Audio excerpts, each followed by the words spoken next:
I've got a question for you that's been rattling around my head for months. Because I hear international expansion and I picture you sitting down with a map of Europe, picking a country. That's exactly how I pictured it at the start. Right. So, how does it actually work? Hello, I'm Tomasz Schuster. I built the mojApteczka app. And today's episode is about something I only learnt once I sat down and did the sums. The cheapest new market for us isn't a country at all. Meaning? Meaning that if I had to spend the first money on going beyond Poland tomorrow, I wouldn't spend it on translating the app into a new language. I'd spend it on reaching Poles who already live abroad. Hang on. So the new market is the same people, just somewhere else? Exactly that. And it sounds like a cop-out, right up until you see the numbers. Go on then, numbers. In the UK alone, there are around 984,000 Poles. In Ireland, 93,000 Polish citizens, but 124,000 people there speak Polish. The Netherlands, 128,000. Norway, 80,000. Sweden, Denmark and Iceland together, 170,000. That's starting to add up. Put that lot together with the Ukrainians living in Poland, and there are nearly 1 million of them, and you're at roughly 2.5 million people, without translating a single line of text. Without translating? How come? Because the interface is already there in Polish, English, Ukrainian and Russian. 4 languages already in the app.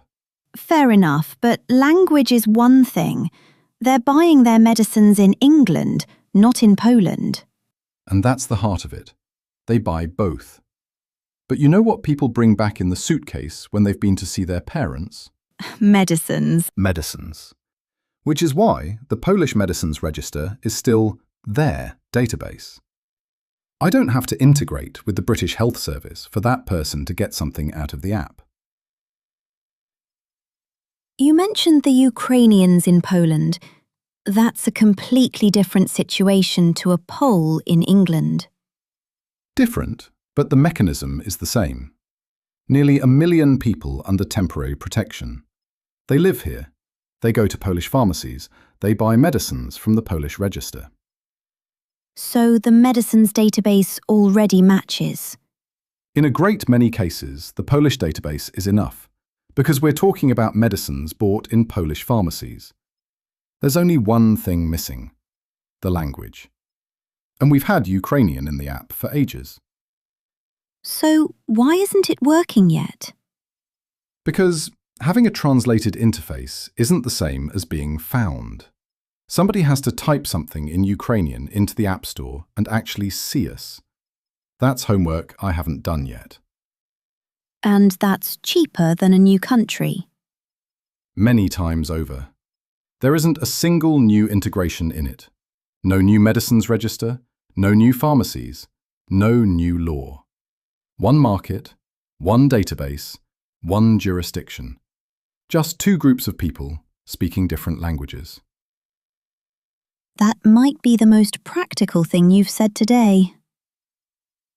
You said you did the sums. What exactly were you counting? I broke ease of entry into 5 separate things because it isn't one variable.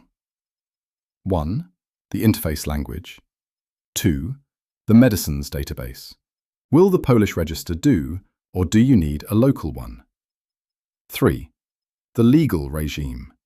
Is it the EU, meaning the same data protection rules? 4. The pharmacy register. Is the data open? 5. Competition. And a country is cheap when? When you land on cheap in at least 3 of the 5.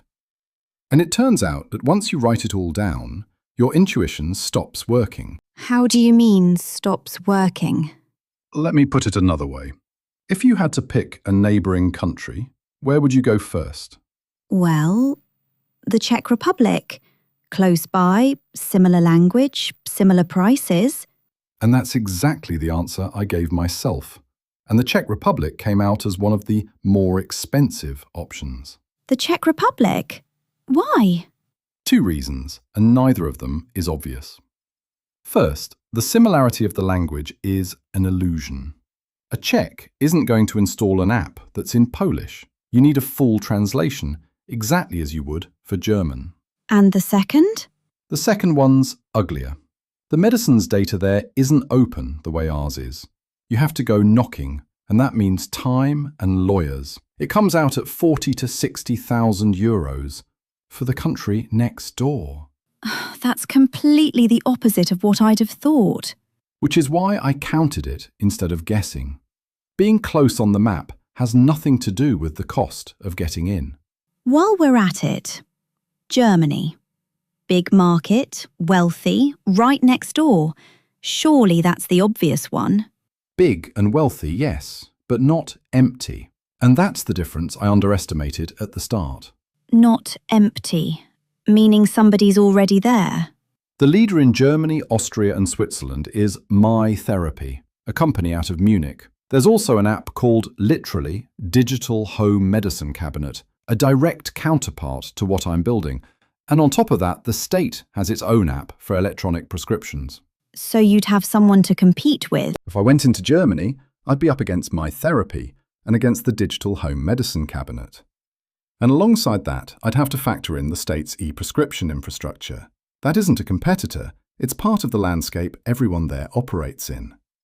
That doesn't mean don't go. It means don't go in with the message, we've got a medicine cabinet on your phone, because that surprises nobody over there.